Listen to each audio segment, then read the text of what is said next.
All right. Welcome back to the Really Quest Bowl in Tampa, Florida. Welcome back to the Raymond James Stadium. We're about to start the second half. Really could not have started worse for Alabama. Turnovers, Michigan taking advantage, the defense pushing the Crimson Tide all over the place, and a 16-0 Wolverines lead in total command.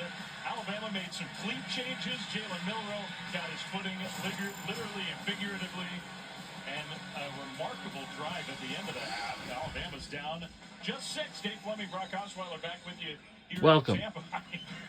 back. Alabama, just a horrible start, and here they are right in this game. Yeah, it was a very So, as a reminder, we're only just about a few hours away until New Year's Day coming up.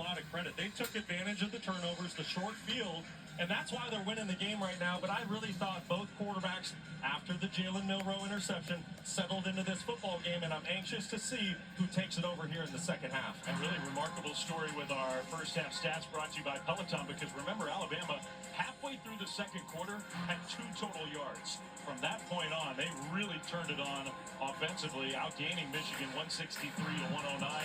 More first downs than the Wolverines, but the turnovers and the points off turnovers, in a lot of ways, that was the story of the first half. It absolutely was the story. Michigan did a great job of taking advantage of sudden change really when funny. the defense got the football back for them, putting up 16 here in the first half. And we are underway in the third quarter and the second half. And I'm glad we got our ball back. Whoa.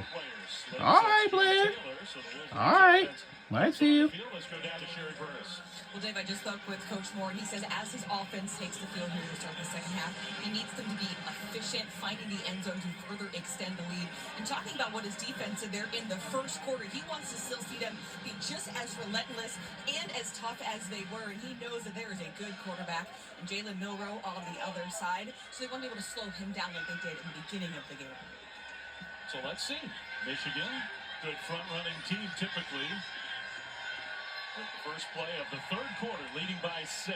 Not great field position for the Wolverines. And they'll hand the ball off to the freshman running back, Jordan Marshall. And look, I know we've been impressed by him, but the run game has slowed down for Michigan. Yeah, it certainly has. And you've got to give a lot of credit to the Crimson Tide defense in the second quarter, led by linebacker Jahad Campbell.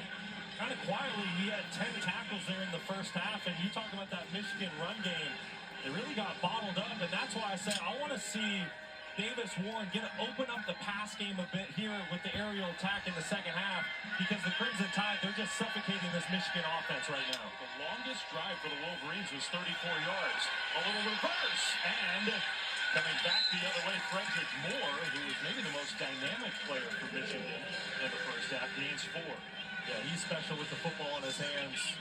The Wolverines, they use him in a number of ways in the vertical pass game. You see him here on an end around, showing that dynamic playmaking ability. And here you have it. Third and medium, obvious passing situation. Can Alabama get off the field and get the football back to their offense? Alabama fans like their team. They've sort of come to life. On 3rd and 5, Warren throws, and a nice delivery. Completion to the tight end, Marlon Klein. That's a Michigan first down. It's a really nice route by Klein, and great recognition by Warren, just taking the easy throw to the boundary. This is just a basic speed out by the tight end, working on a safety. If you're going to play that soft on 3rd down, take that throw all day long. No Colston Loveland today, but Michigan's tight ends have been a big part of the story of this game.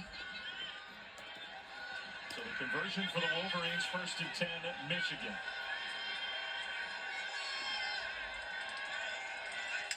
Marshall behind Warren, handoff Jordan Marshall, straight ahead. Maybe 2.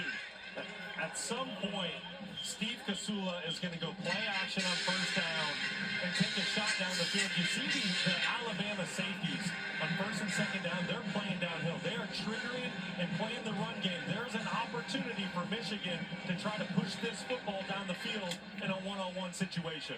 There's Steve Kasula with the hat turned backwards. The interim offensive coordinator, Chip Lindsey's going to take over next year full-time. He is here today, but not coaching in this game. Now Hall in the backfield with Warren, and he's got 2 running backs. Marshall there as well. Marshall gets the ball and gets clobbered. Tackle for a loss. James Smith was there. Really nice play by the big fella inside, 23, James Smith. 6'3", 296 pounds, right in the middle of your screen. Nobody for the Michigan offensive line gets a hand on him. It's somebody you might want to get a couple of hands on, as big as he is on the inside.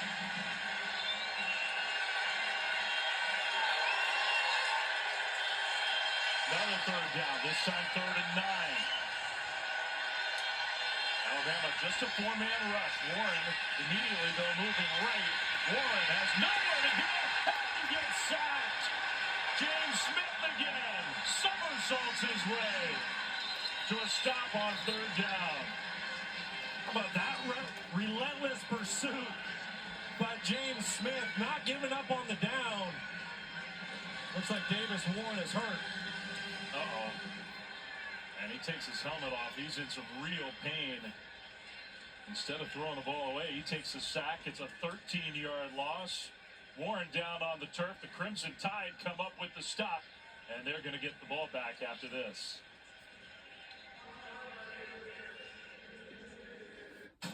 We're right back.